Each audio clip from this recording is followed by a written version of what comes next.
Hi, I'm Renee Williams, And I'm Billy Thomas. and welcome to another edition of From the Woods Today. Since we're starting this, I guess, new year, I mean, I know Yes, we've had one show, that's but okay. new year, we're still in January, right? Yes. Several folks have asked, like, how do I find out about From the Woods Today? Yep. Like, how do I learn more about it? And so we have an abundance amount of ways. We're So about to let you know, we're right? about to drop some information on Yeah. y'all. So there's several different ones. Obviously, the one we promote all the time, from thewoods.today.com. I mean, you can always go there. You can Yep. find all of our past shows. If you click on specific things, I've actually, one of our viewers had asked for a search function. I've been working on that search function for a long time, and I'm glad to say, I think we finally have it. I've got to test it out a little more, You but right? I'm going to hopefully I'll have it up this week. So that'll be exciting. So you can search, like Yep. you type in Tree ID, and all the shows that we've ever had with Tree ID will pop up. So That'd be that'll awesome. be amazing. That will Uh, be really nice addition. Yeah. Really nice addition. Yes. So thank you for our, ag people helping us out there. Takes a Um, village. it's a big deal, It is. Also, on our Facebook channel and our Instagram, we post what our show topics are going to be. So you can please like us, Yep. thumbs up, Yep. do us Yep. share that with other Yes. friends of yours, get the word out on that. We also have a YouTube channel that we put all of these on, and so Smash please, that subscribe button, right? Yeah. exactly, hit that subscribe button. Yep. That helps us out tremendously, Yep. and watching it that way. And if you Yeah. watch it from our From the Woods Today, that actually Yeah. goes to our YouTube Yeah. too. So we still get the counts Yeah. on there. Yeah. And also we have our Lipson, which is a podcast. Because so when Billy says something about, if you're on our podcast, so what that is we are pulling the audio from this visual, and putting it on. It's not a, I guess, true podcast in the sense of a podcast, but we used to do From the Woods, Kentucky beforehand, and it was just a radio show that we did. And then when COVID hit, wow, everything changed, right? So we started doing this, and so now, but people that were listening to From the Woods, Kentucky, were like, where's our podcast? So we just pull the audio from this. So if you're in your car, you could go to any, Yep. pretty much any platform that holds podcasts, and you could listen to us there too. So there's a Mhm. lot of different ways to listen to us. One Yep. more that we have is Constant Contact. On our From the Woods Today, you can sign up to get notices about Yep. this. 1 hour before the show, I send emails, or 1 to 3 days beforehand, depending on my work schedule. Sure. You'll get an email on that. Right. So tons of ways to get informed about From the Woods Yes. Today. And a great way about that, Renee, is if you get on some of those lists or you subscribe, then you're going to be aware of when these shows are coming up, and it's going to make it a lot easier for you to stay with us. So please, hit those subscribe buttons and sign up for our emails, and participate wherever you can. And better yet, share it with other folks, right? One of the things we're really trying to do with this program is grow it. You can help a lot. You all know other people here in Kentucky or the region who would benefit from the information the show provides. So please help us spread the word and get it out there. Yeah. And you could even put your email in the chat function right now, and I will add you to our constant contact if you'd like. Just tell me if you want 1 hour or 1 to 3 days ahead, and I will There go you ahead and add you to that. Good Speaking of stuff. going ahead, let's go ahead and get this I show know we've rolling, got shall another we? great show today. Really excited about our two guests we have. We have from the Kentucky Division of Forestry. Going to be talking about it's pruning trees. It's a good time to be thinking about that right now. Kind of as we get into the winter, late winter is a good time to do that. We're going to have Mr. Chris Wiedamann with us. Now, Chris is also an arborist, and he does a lot with the Division of Forestry. He helps run their Community and Urban Forestry program. But we are kind of tapping into his arborist skill set and Mhm. asking him to talk about pruning trees. So really look forward to having Chris on with us shortly. And then we have our very own Frannie Preston. Everybody knows Frannie from our Forestry Works program, but Frannie also has a strong wildlife background, and she's going to be talking about some of those dead trees and logs that are out in the woods and what good they do for some of our friends that share the forest with us. So really excited to have Frannie on with us. If you have any questions for our presenters, please use the chat function if you're on Zoom with us. And if you're a podcast listener or a YouTube subscriber, thank you. You can hit us up via email at forestry.extension@uky.edu, and we can interact with you and respond to you that way. But Renee, glad to be with you on this kind of overcast, rainy day here in Lexington, Kentucky, but excited about another episode of From the Woods today. Definitely. So let's go ahead and get started. Chris, if you want to turn your camera on and join us. Welcome to the show. Greetings. Thank you for Hey, being here. thanks for having me. This is Yeah, we really were fun. talking and we're like, what are some topics that you could do? And he said, well, I could talk about pruning. And I was like, oh, that'd be awesome. You can You talk know, about a lot of stuff, but yeah, I'm really glad to have you on talking about this, I Chris. think he You know, gave me a long list. And I'm like, yes, yes, yes, yes, yes, please, yes. yes, please, yes. Love it. Yeah. Um, So, Chris, if you want to go ahead and get your slides started, that'd be awesome. will do. Fantastic. And just I'll go at it. So yeah, I did give a long list. I love pruning. I love thinking about pruning, thinking about how energy moves in trees and how we affect that through pruning. Um, I got a ton of things to say about pruning. Um, so as I thought about pruning, um, I came up with kind of three main headings. I always like to talk first and foremost about why we prune. We should have a reason for going in and noodling around inside of a tree's crown. Um, I also thought we should talk a bit about tree physiology and kind of the anatomy of a tree so that we know what we're doing to where and why.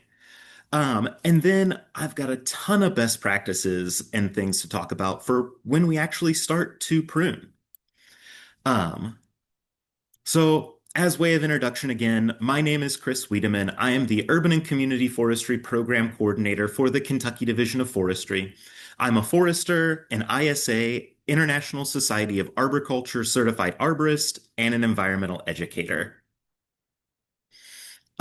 The majority of the pictures and diagrams I'm going to use today come from the U.S. Forest Service's Tree Owner's Manual. It is a phenomenal one-stop shop for all things tree care, taking care of our trees from installation and planting, pruning, maintenance, watering. Anything you're looking for is probably in this document. It is available free online. You can use the web info there or QR code to get there. So, general pruning and just kind of some general stuff, which there is a lot of still. Um, but just to give you some information and things to think about and go by when you have a tree that you might want to prune. So, why we prune? Why do we prune trees? Always like to ask that question first. Why are we doing this? Trees have been around for a lot longer than we have and have been taking care of themselves. And if there's not a reason to prune, then maybe we shouldn't be doing it. And maybe we don't need to prune. But thinking about the why is important. When we categorize these things, number one is safety. Pruning for safety, always. So any sort of broken branches or dead branches that could provide a safety concern are things we should address, as well as things like visibility. Can we see around the crown of this tree if we're in the street? Does it provide a visibility hazard for cars? And then things like pedestrians and car traffic. Is the tree well enough above those vehicles and people that it's not creating a safety issue either? And then health. Is there an infected branch on the tree that pruning that branch could save the life or even improve the health of the tree or even neighboring trees? And then when we think about health-wise, and maybe we have fruit trees, going in and pruning to reduce potential weight of fruit within the tree can improve the health of the tree and prevent broken branches. A bunch of apples can weigh a lot. And so if we know the tree will produce fruit, maybe thinking about that ahead of time. And then, of course, aesthetics. There are a ton of different prunings for different aesthetic prunes, and we won't touch as much on that today. Um, but those are kind of three categories of why we would prune. Some visuals for that, of course, those broken branches and dead branches. We can also think about structure of the tree. And in younger trees, that can be really important. We can get in and do structural pruning to ensure that we have one nice kind of Christmas tree picturesque solid lead in that tree. And we'll talk a bit more about where the leads are in trees in a moment. Talked about fruit production, and then there are a host of other considerations. But ensuring that we have a reason that we're doing the work is important, and we're not just in there noodling around, potentially harming the tree by doing our pruning. So, tree physiology. Always like to give some anatomy of what we're doing in the tree and why. Um, in our trees, place I always like to start when we talk about pruning is the crown of the tree. All of the leafy green part of the tree forms the crown. And throwing back to our fourth grade science class, that leafy green crown of the tree is the engine of the tree that feeds the rest of the organism. So as we go through pruning, we're really thinking a lot about that crown as a whole, but then working inside of that crown too. Inside of the crown will be our central lead. So ideally, we have one lead going straight up like our Christmas tree top. Um, and that's the lead of the tree. Our trees grow from the outer edges. Every year, our trees have little buds that in the spring they burst, put on new wood, extend that branch out a little farther, and that happens at the top of the tree as well. And so thinking about where those leads in the tree, be them at the top of the tree or in our branches, is important. And then moving into the crown, thinking about those individual limbs and branches. Semantics wise, limbs are typically large branches, and then branches are smaller off of those limbs. Um, the branches have some structure that we really want to pay attention to. There's a thing called a bark ridge there on the top, and then the trunk collar. And that trunk collar is going to be a really important section for us to pay attention to as we go through pruning trees. I always like to use my hands as examples for things.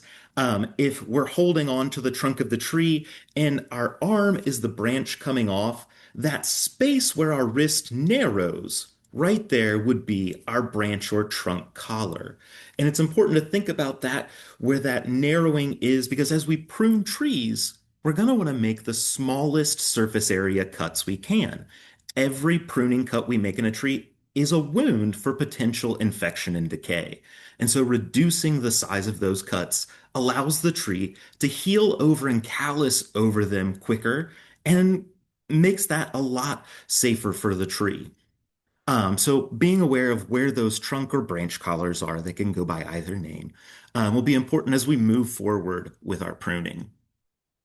Looking at our branches, we want to look at the unions of branches where two branches come together. And we want to have strong, kind of broad unions without any sort of craggly or included bark. And you're like, Chris, I don't know what included bark is. So I like to use my hand again.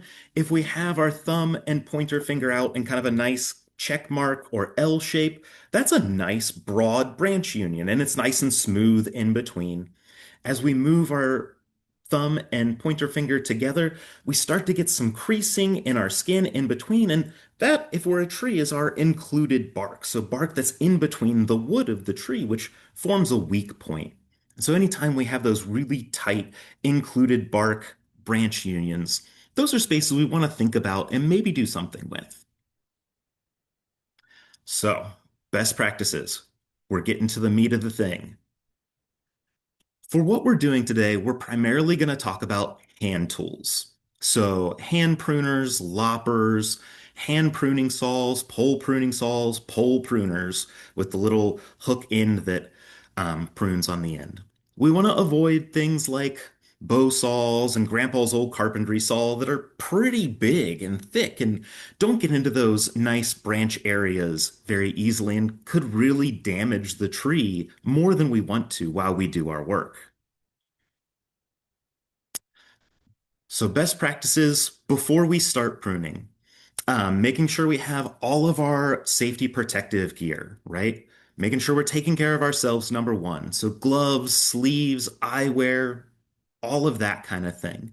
And you're like, okay, I get gloves and eyewear. Why sleeves? We've got a lot of good stuff happening on the inside of our arms, especially, and we want to make sure we protect that because things like pruning saws have really sharp teeth. And it just takes one kind of slip or mistake to get a good scratch that could become an issue. And so even having a bit of fabric on your arm can help prevent that. As we come up to our tree, checking our surroundings around the tree, especially looking up. So looking up into the tree, looking up around the tree. Um, Never prune any trees or branches that are within of electrical lines. Um, Especially if you're using something like a pole pruner that can be kind of wiggly up in the air. We want to stay away from those electrical lines. And you'll notice as I move forward down this list, there's an asterisk. For any of these asterisks, anytime you get in a spot of doubt, ask an arborist. Contact a certified arborist, and I'll give you some information on how to do that later on. Things to be aware of when we are working in and around electrical lines, even outside of that 10 feet. If there are any branches or limbs touching electrical lines, no go. Trees and branches can conduct electricity, and even some of those lower level communication lines can still have electric in them. So, once again, when in doubt, contact an arborist. Um, we want to keep our feet on the ground, feet plural, both feet. With the caveat of orchard ladders, which are specifically designed to be used in trees, ladders and trees don't really mix. Um, Anytime we get our feet off of the ground in an elevated space, that adds an extra level of hazard and danger to the pruning. And that's a point where we should really think about contacting an arborist again. Avoid power equipment. Power equipment is powered. I almost put a capital P on there, which means becomes an extra level of danger and then training and awareness as well when we use that equipment. I have seen things from sawzalls on used for pruning trees that just also aren't designed or appropriate for the use and can sometimes cause more damage while we're pruning the tree than we really need to. Um, and then always, whenever we're using a pruning saw or even power equipment, doing a three-step method for our pruning cuts. And we'll describe that in detail a little later on. So it's time to get in. We've got our safety stuff on. We're going to start doing some pruning. Early pruning is best and early in the life stage of the tree. So prior pruning can prevent some bigger, more costly pruning later on down the line. So the more we can get in and do that regular maintenance with our trees, the better we will be down the line as that tree grows. As we do our pruning, we want to be conscious of not taking more than 25% of the live crown of the tree at any one pruning time. And we'll talk a bit about that here in a second, what that looks like. It's a bit of tuning one's eye to looking at the tree.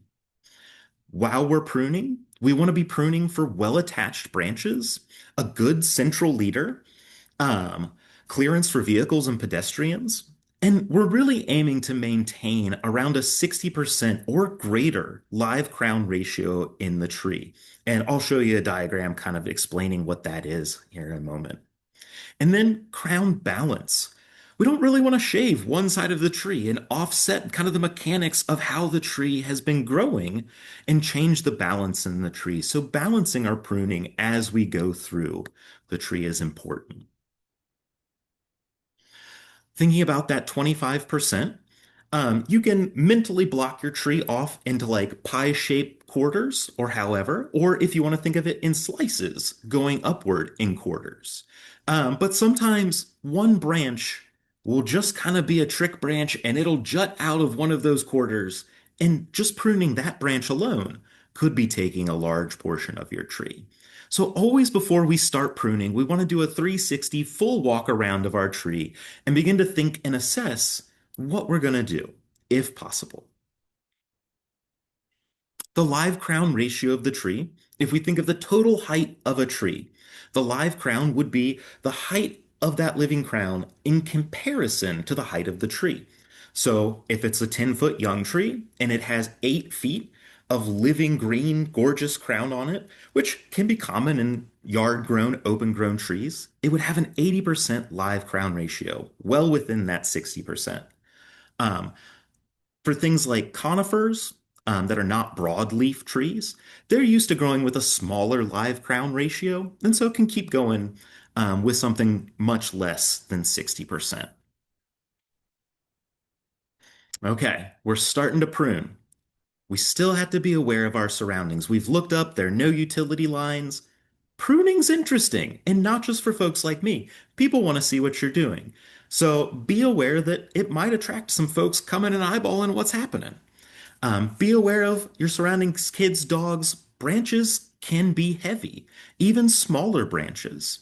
I usually equate like how trees hold water and the weight of branches to milk jugs.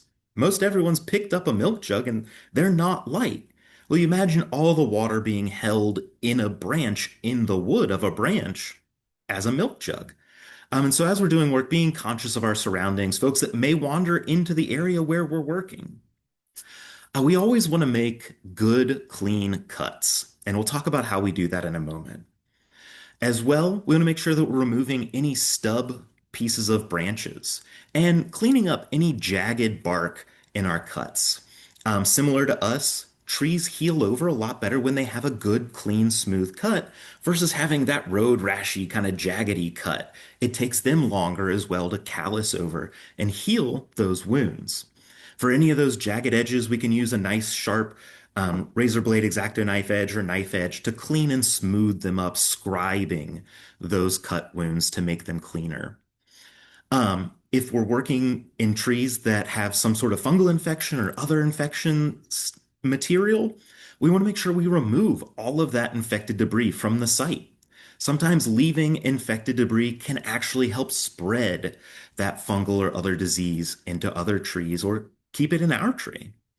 And then if we are working infected trees or trees that we know are susceptible to different infections that might be around, sanitizing our tools with at least a 70% or greater isopropyl or ethyl alcohol is fantastic before and after work. Okay, how do we make good clean cuts? So we'll talk about the three-step method, three-cut method that has been taught before. I would add a fourth step into it, and that's an observational step. But knowing how we do these cuts is important because it helps us make clean cuts that are safe for the tree and safe for us. And it also translates into those smaller tools that we use. If we have the idea of how we make three good, healthy cuts on a tree, we can make one good cut with a hand pruner, which you're really only making one final cut with that typically. And the three-step method works with hand saws, pruning saws, as well as with pole pruning saws. So the three-step method, we have our branch. There are going to be three different cuts that we make along that branch.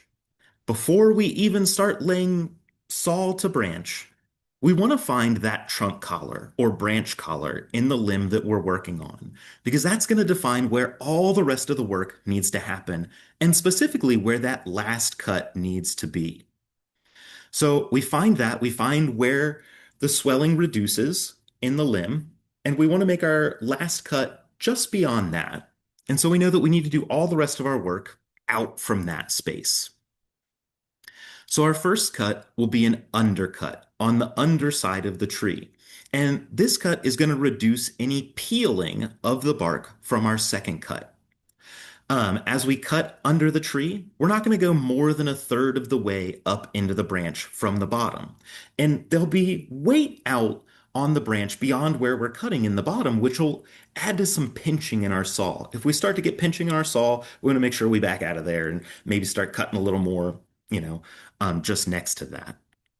So once we've cut and gotten a nice kind of rounded on the bottom cut for our first cut that'll reduce the potential for peeling bark, we move to our second cut. And the second cut is going to be a weight reduction cut. So this reduces all the weight that is farther down on our limb so that when we do our third, we don't have to worry about that. And we can do it nice and smoothly in our own time and safely. This cut will be from the top of the branch downward. And so this is the one where all of the weight comes off. And ideally, any peeling stops at that first cut we did. Once we've removed that weight, we know where our trunk or branch collar is. We find that area where it narrows so we can make the smallest cut that we can. And we do our finishing cut. And this will be our final cut number 3. And so we saw again from the top to bottom on that one. And finish that out with a nice, smooth, clean cut. Like I said, same thing translates over to a pole saw. It's just farther up in the air. With pole saws, I would highly you to wear some sort of head protection as well as eye protection for sure, because sawdust will come down in your eyes. Things we're trying to avoid. Flush cuts. Flush cuts are straight flush with the stem of the tree, with the trunk of the tree. And they're substantially larger than when we use our three-step method and we make that cut out to where it narrows beyond the branch or trunk collar. Um, Making smaller cuts allows the tree to heal over quicker and make those wounds smaller and prevent potential fungal and infectious entry. We also want to reduce peeling in the tree.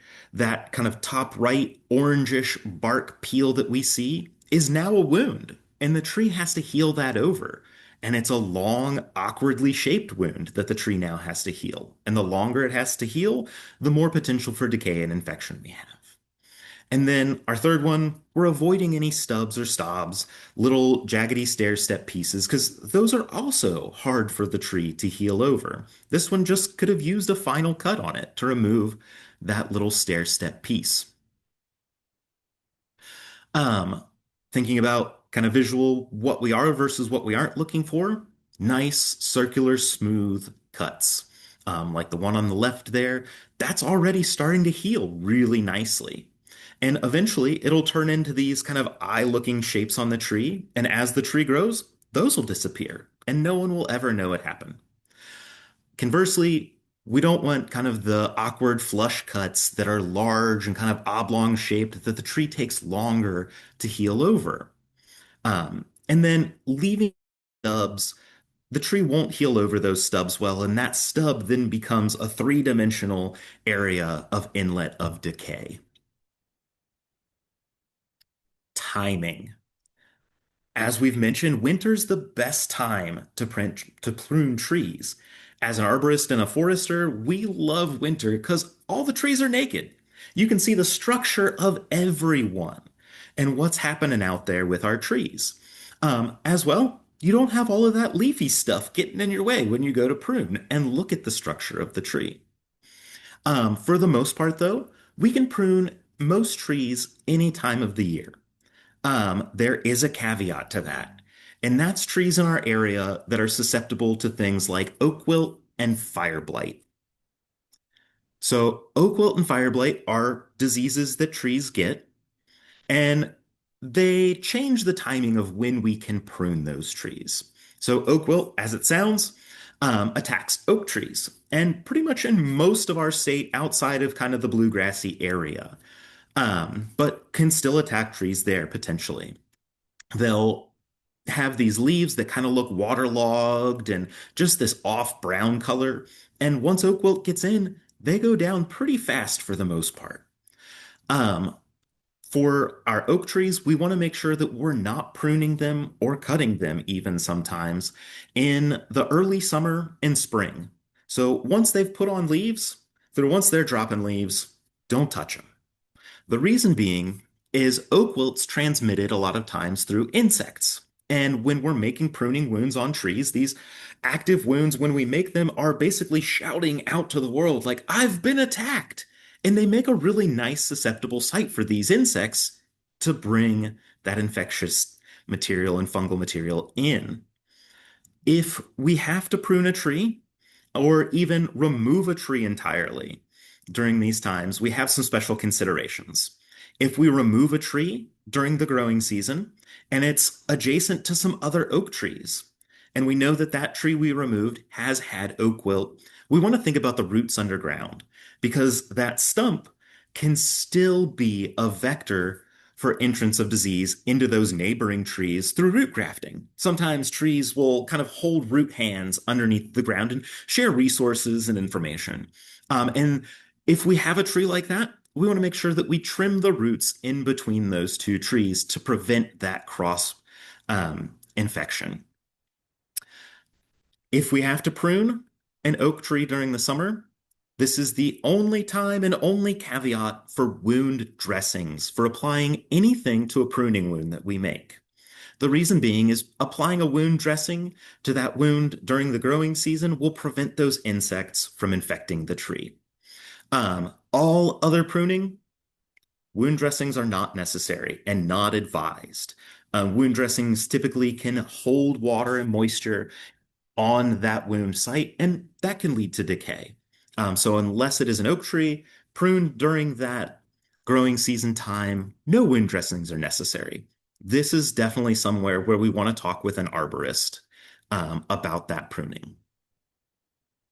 Fire blight.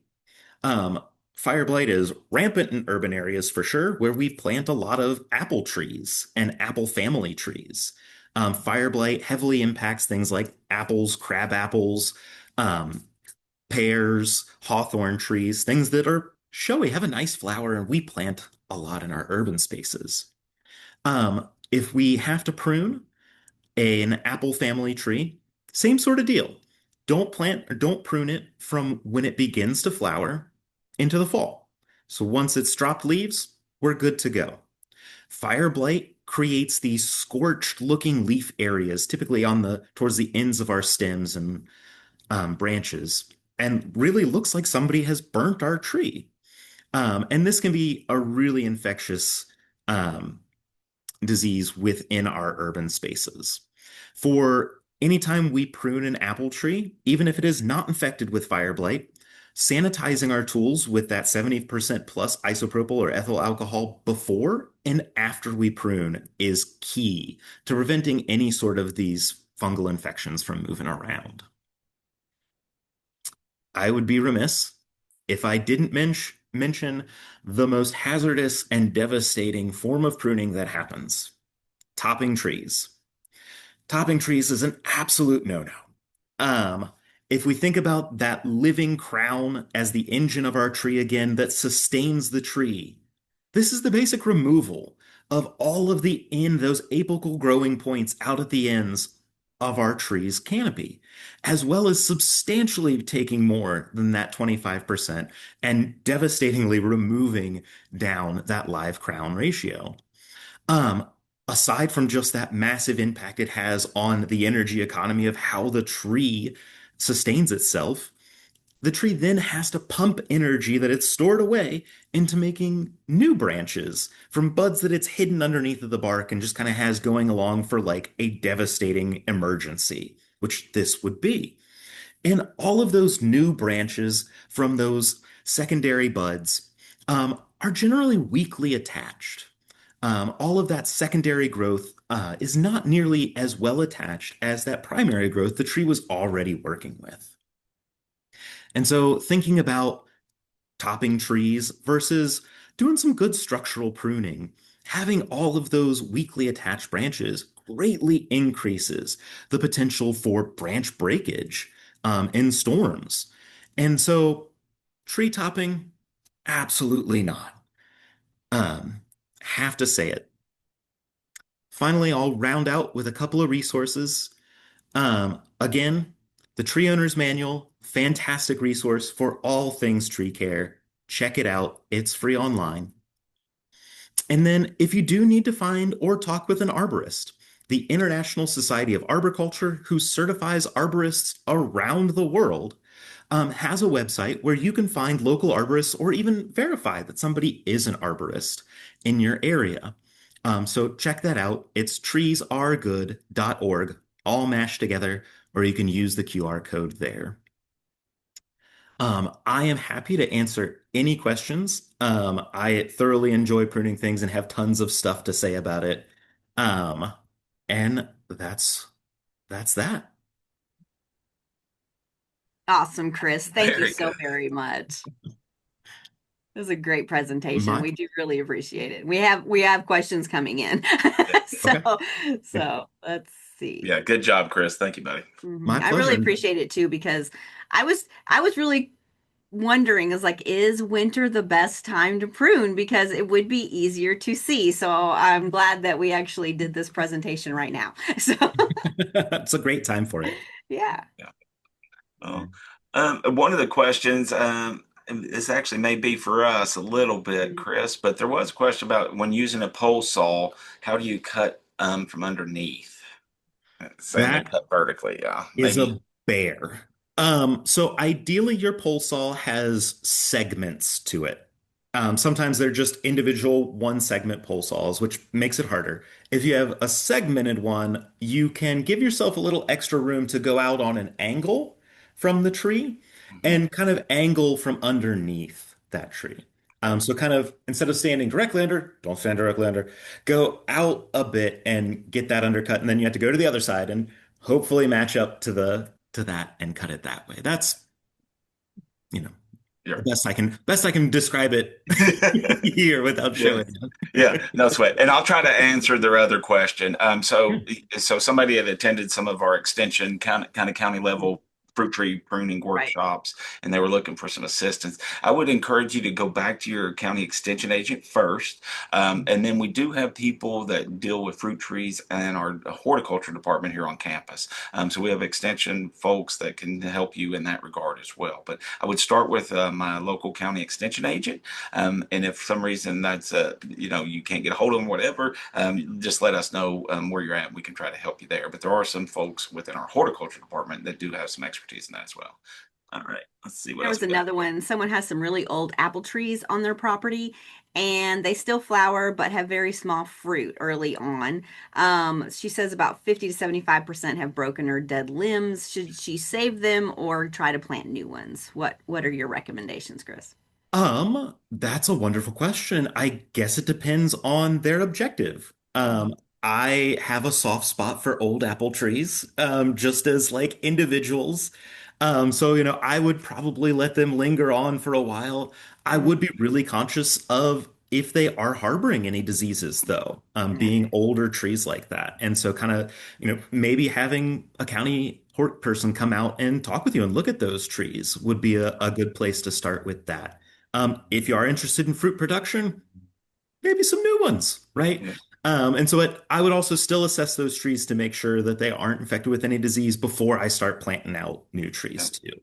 So, Sounds great. Yeah, and you got some nice compliments too on a I great did. presentation. So yeah, thank excellent. you. Yes, yes. Well, And thank We you. really appreciate it. Yeah, I I'll know hang it's around to awesome. the It's end good in case. knowledge. Yeah, appreciate it. My All right. Thank pleasure. you, Chris. Yeah, Appreciate look it. forward to having you again, bud. Oh, we will. Don't worry. Yes, I know. Yeah, you gave us a list, remember, right? Chris gave It's me a true. list. Don't ever give me a list as a presenter if you don't want to be on several times. So that's They're No awesome. all doubt. things that I enjoy talking about. Yeah, So, Yeah. good Thank you, stuff. Well, Chris. keep up the Appreciate great it. work and tell our friends at Kentucky Division of Forestry we love them very much. Yeah. will do. And I'll hang around Yes. to That's the end if All awesome. anyone right. has any questions. All Great. right. Thanks, Thank Chris. you, Chris. All right. All So right. next we got We Frannie. have Franny. So, Franny, if you want to turn your camera on, Franny and I were talking, and I was like, "Hey, I've got someone who had to cancel. What can we talk about?" And she goes, "Well, dead trees." I was like, okay." So here we go, Franny. Oh, Hope to provide some Appreciate insight on the dead stuff we're seeing right yeah. now. exactly right. Yeah. All right, well, thanks for having me on again. As they mentioned, I am Frannie Preston. I am with UK's Forestry Extension and Forestry Works of Kentucky, which I'll plug something at the end for that. Of course. So we wanted to talk a little bit about dead stuff. What are the dead trees that we're seeing right now, and what all can we learn about them?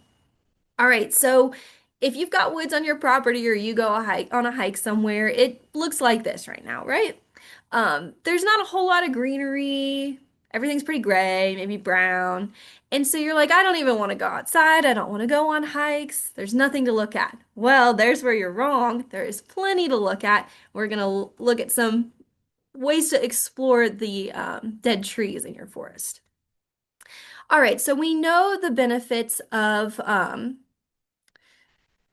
trees while they're alive. Obviously, you all have learned about those before on From the Woods today from other presenters. And also, we know that there are many benefits to harvesting timber and using the wood for wood products. But we're not focusing on either of those topics today. We're talking about trees that are dying naturally, are falling down naturally. And there are two types of dead trees that we're going to talk about. So there's snags and there's logs. And the difference is that snags are still standing up. So while they are dead trees, they are still standing up. And the logs are, of course, dead trees that are not standing up. They're laying down. Easy way to remember that. Snags are standing, logs are laying. So we're going to talk about snags first. So again, dead standing tree. And they're some of my favorite things to find in the woods, not just during the winter, but year round. And snags, of course, for whatever reason that the tree died, they are starting to decompose and decay due to fungi and bacteria and insects and other invertebrates. And then things like woodpeckers, of course, are invited in to come eat those invertebrates. And they're creating some habitat that we'll get to look at in a second. All right, so here's some pictures of some snags we found the other day. Both of these trees, of course, were completely dead, and they're pretty noticeably dead. And they've got some cool stuff going on with them. So the one on the left, you can see that it's kind of starting to hollow out in the middle, and it's got some woodpecker holes in it. Woodpecker holes are some of my favorite things to find in the woods because while you might not get to see or hear the bird when you're there, you know that a certain type of woodpecker was there. And the one on the right, also another snag, and this one was pretty cool because the opening was closer to the ground and there were some acorns cached in there by some sort of squirrel or rodent. All right, so snags again, they're standing dead trees. They're decaying due to these animals and insects and fungi. And because of that, they play a really important role for a bunch of different wildlife species. So if you have a forester or a wildlife biologist come out to your property and you want to get some more wildlife on your property and make sure your forest is completely healthy, they're probably going to recommend that you leave a certain number of snags in your woods. And the reason for that is because they support so many different species.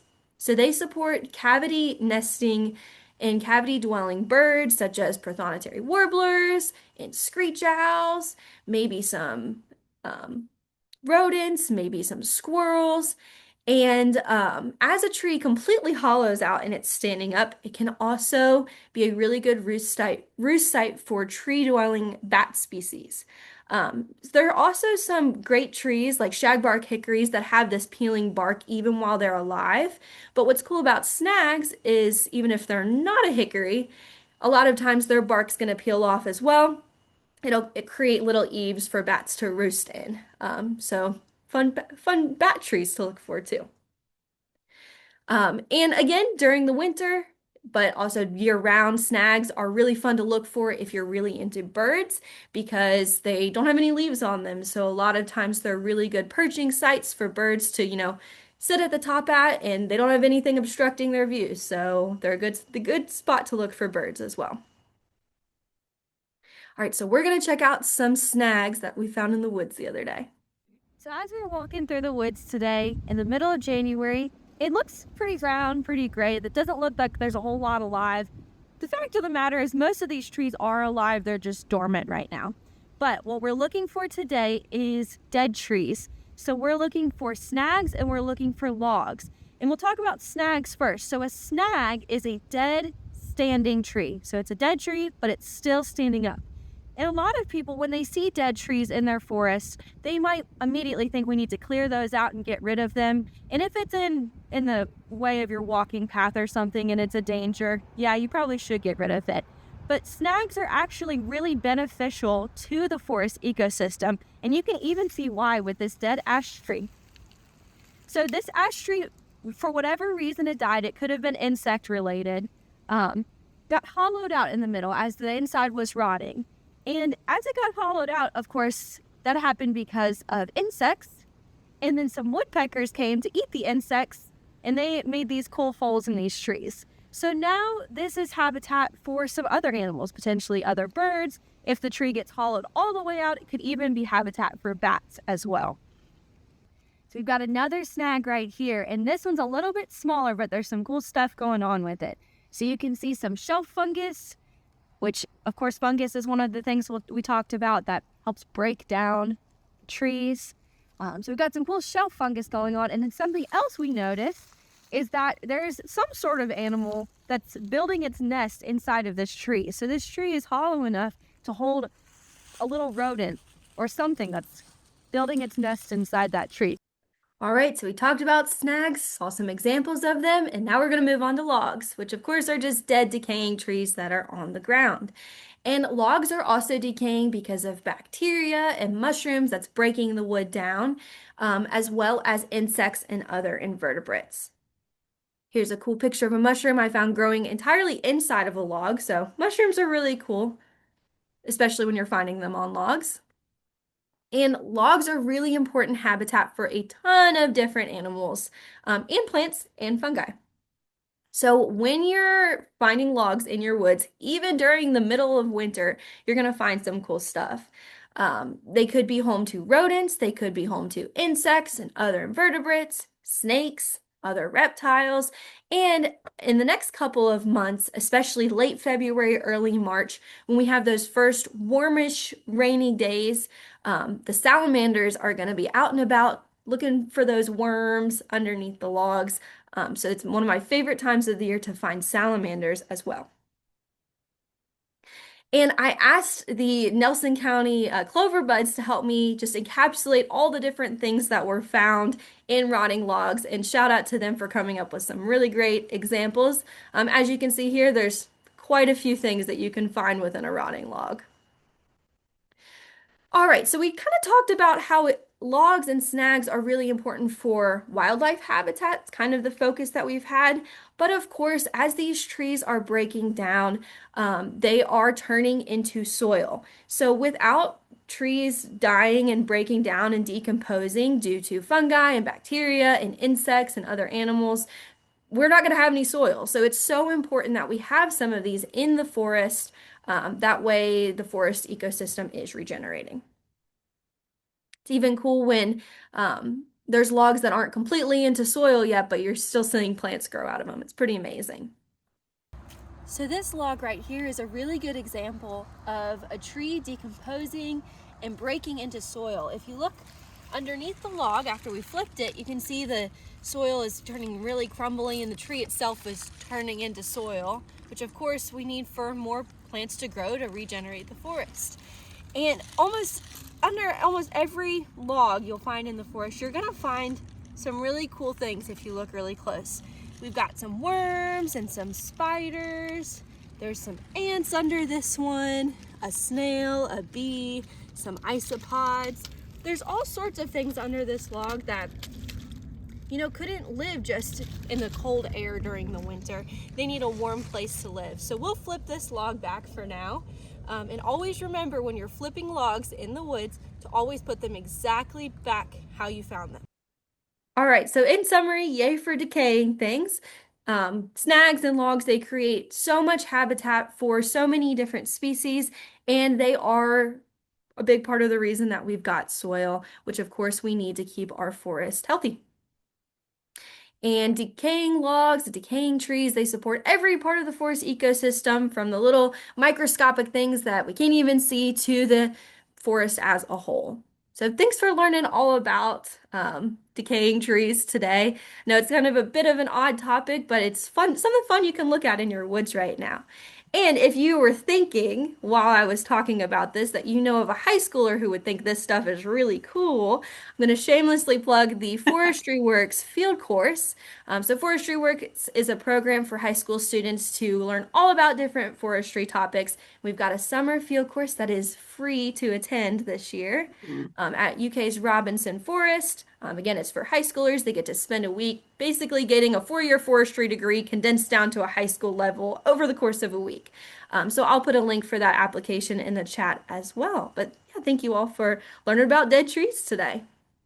Awesome. Thank you. That was a wonderful presentation, Frannie. I really appreciate it. Good stuff, Frannie. You know, you got more skills than I realized. You know, I know. I'm like, she's got a list too, Renee. You know, she does. There's a long list of Frannie. Yeah. Oh, no, good stuff. Awesome. Yeah, you know, I think it. Go ahead, Renee. No, go ahead. I was just going to say, you know, I think you were talking, it is common. I hear it from landowners, you know, they see some dead trees and the desire to, you know, clean them up or whatever is there. And I think you really did a good job explaining why they add a lot of value to the forest. And if they're not getting in the way of what you're doing or something like that, they can be okay doing what they're doing. So yeah, thank you for that. Absolutely. Thank So you. we've had several questions that have come in, and one wanted to know if they wanted to create some snags for habitat. Are there any species that are better than others? Oh, that's a really good question. Mm-hmm.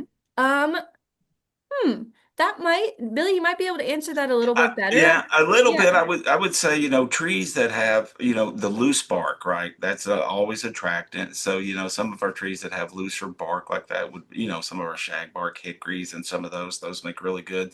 The wood is strong too. So some of our trees that have ability, a little stronger wood that may last a little bit longer, those can be good candidates as well. It would be my opinion. And also, is there a good formula for calculating the number of snags you should leave per acre? That would be a question to contact a forester or Yeah. a wildlife biologist in your area for to Yes. look at your woodland specifically. It's going to vary depending on kind of what your goals are for your property, whether you're going to want to harvest it for timber if you're focusing it more on wildlife and how Mhm. active you are in the area if you're using it for recreation. So that's going to be site specific. Yeah, no, that's good advice, Franny. It really is. I think sometimes people chase a number or target, and it's really a little bit out of place when it kind of is laid over their landscape and their history and all that stuff and what they can do. So, no, really good advice. Talk to your professionals on that, and they can help you navigate that. And a great thing about forest management, it gives you the opportunity to create additional snags, right? And we can get rid of some of those trees that are maybe competing with other trees that we're trying to survive, and then we can make those our snags going forward. So, Mm-hmm. work We've with had your professionals. Definitely. And speaking of professionals, we've had several people that have listed professionals that they've worked with. Awesome. And just saying like Chris Will says a healthy forest is messy. Yeah, it Leave the is. dead trees down. And, somebody said that they're actually working with your husband, Franny. Yeah, that's It was awesome. awesome. Another question that we had come through that says, what are your thoughts on prescribed fire in my forest? Protect dead snags or burn them up? Yeah, that's also going to depend on your management goal. We are big prescribed fire people around here. Yeah. If it is going to, if you've got the forest for it and it's safe to do it, prescribed fire is really good for regeneration. So that's kind of one of those things that you're going to want to weigh your options. Again, what are your goals for the area? It's going to, while it might get rid of some snags for wildlife, it's also going to open up the forest in a way that's going to cause more regeneration and it's going to invite new species in. So that's kind of just one of those things while you might be getting rid of habitat for an owl or something or for some woodpeckers, it's going to cause more regeneration and better habitat in the long run. Right. And this person has some dead trees that are leaning against some live trees, impacting their growth. What should they do with the dead ones? I That would, yeah, you yeah. can either leave them if they're It- not a danger to you. So that's right. kind of if they're a danger to you, let's say you have a trail going through your property and the dead trees are in the way, and they're gonna blow over on you in a windstorm or blow over on your house. That might be a situation where you want to try and get rid of them, cut them down, and let them turn into logs instead. Yep. But they can still be snags that are benefiting. So it's just kind of I'm sorry to keep saying it depends, but it just depends on what It you really would like to does. do with them. Yep. I think every property is different, right? So Yeah, that's it really one of the is. reasons why we say it depends. Mhm. Yep. And every tree and how old is it? How long is it going to be leaning? Is it about to die? Is it, I mean, those would be kind of other things you'd want to think about. If it's a beautiful like walnut tree and it's pushing it over, I might take it out, if timber was my objective. But again, it comes back to your situation. Mhm. All right. I think we've answered all the questions. Thank you so much, Franny. Again, Thanks for folks, having me. just like Chris, you'll be seeing Franny throughout the Yes, over and over and over over. and We over love and over again. it. No, good stuff, Franny. Appreciate all you do for us here in the Department of Forestry and Natural Resources. And yeah, you're a great asset and with many skills. I Yes, love and it. y'all sign up for Forestry Works if you have a high schooler that would like to do Yes, that. and spread that word. It's a great program. You get to spend some time with Franny and a lot of other professionals. So yeah, if you know anybody could benefit from that, please get it to them. And we will have her on again to talk about Forestry Works Yes, just to let yeah. people know. But you know what? Thank you all for joining us so much. And Franny has put in that link that she had mentioned earlier. So we greatly appreciate you joining us each and every week. Because like we said, we say every week we can't do this without you. So it's you. You're the reason why we do this. And so we appreciate you joining us. Yeah, yeah. Let us know. How can we help you, right? We're all in this together, right? We all care about our forests and wildlife and our natural resources, and we can learn together. So if you're dealing with something, let us know. Others are probably as well. We want to get through this together. hmm And all of these programs are on fromthewoodstoday.com, like we mentioned earlier. But and they'll be on, and they're usually on within a week. So you can watch and rewatch and binge watch us for days if you'd like. I think we've said that before. Yes, yes. So, but we greatly appreciate you. And there's also a survey on there that if you have any questions, oh, I'm seeing something weird in my woods, you can email us or complete that survey at fromthewoodstoday.com or email me at forestry.extension@uky.edu, and we'll try to get all those answered. No doubt. So let us know. Let us help you be good stewards of your resources. And Frannie just dropped a link in for the Forestry Works, I believe. Yep. So excellent. If you all ever have any questions, give us a holler. We'll try to help. All right. You all take care, and we will see you all next week. Bye. Bye, everyone. From the woods today. From the woods today.